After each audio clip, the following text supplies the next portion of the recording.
আগামীকাল মাতা স্নেহময়ীর মহাবাৎসরিক পুজো 19 নভেম্বর 2025। মাতা স্নেহময়ীর পুজো হচ্ছে আমাদের বাড়িতে, তাই এই ব্লগ আপনাদের সামনে এক এক করে তুলে ধরব।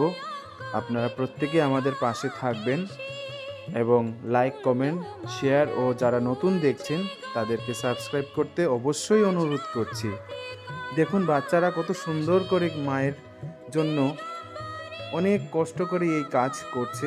তো আপনারাও আমাদের পাশে থাকবেন, মায়ের পাশে থাকবেন এবং আশীর্বাদ লাভ করবেন। পরপর ভিডিও আমরা দেব একটু সময় নিয়ে, তবে আমাদের পাশে অবশ্যই থাকবেন। সবাইকে অনেক অনেক ভালোবাসা। জয় মা স্নেহময়ী। এই হচ্ছে মায়ের পুজো স্থান বেদি। কেমন হয়েছে অবশ্যই বলবেন কিন্তু।